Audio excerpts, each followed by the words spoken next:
The third question that we have involves a very important concept. This is a gaseous reaction in which N2O5 decomposes to give NO2 and O2. This is given to be a first order reaction, and it is also given that after 30 minutes from start of decomposition in a closed vessel, the total pressure developed is 284.5 millimeters of Hg, and on complete decomposition of N2O5, the pressure is 584.5 millimeter of Hg. We need to find out the rate constant of the reaction. So let us first write down the reaction. 2N2O5 gives 4NO2 gas plus O2 gas. Let the initial concentration of N2O5 be A at T is equal to 0. Now at T is equal to 30 minutes, this decomposes to give, let X moles of N2O5 decompose.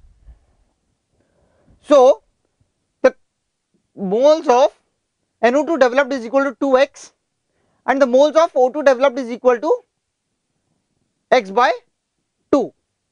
Now after T is equal to infinite, that is at the end of the reaction, that is the time at which complete decomposition takes place, the number of moles of N2O5 left is 0, the number of moles of this developed is 2A, NO2 developed is 2A, and the moles of O2 developed is A by 2.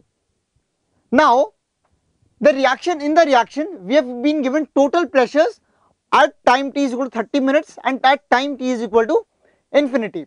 Now we know that the total pressure will be directly proportional to the total number of moles present of the gases. Now since all these three reactants are gases, what we do is that total number of moles at this stage is equal to A plus 3x by 2, and at T is equal to infinity it is 5A by 2. So now let us write the pressures. 284.5 must be equal to some constant K, let me write this as K dash, into A plus 3x by 2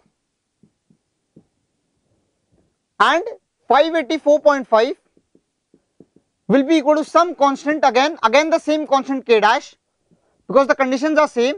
The pressure is directly proportional to the number of moles, 5A by 2.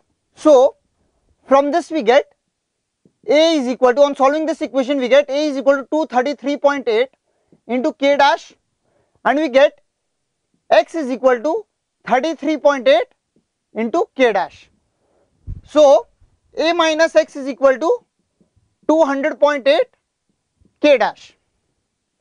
Now we know that since the reaction is first order, therefore we can write KT is equal to ln of C0 upon CT. So K is the rate constant of the reaction which we need, into 30, that is the time in minutes elapsed from the starting to the point at which the pressure is 284.5. This will be equal to ln of C0, that is the initial concentration, that is A upon A minus X. So on solving this we get 30K is equal to ln of A is equal to 233.8 K dash upon 200 K dash. The value of A minus X was K dash, the K dash gets cancelled. So we get the value of K on solving this to be equal to 5.206 into 10 raised to power 3 minute inverse. So final answer for the rate constant of the reaction of the first order reaction comes out to be equal to 5.206 into 10 raised to power 3 minute inverse. The important thing you should have noted down in this question was that the reactions involving gases are solved using pressures is directly proportional to moles. Instead of writing the equations in terms of moles which I did, like A minus X, you could have done it in terms of pressure also, that initial pressure was P, it reduces to P minus X at T is equal to 30 minutes. You could have done it in terms of pressure also directly. So final answer is 5.206 into 10 raised to power 3 minute inverse as the rate constant of the given reaction.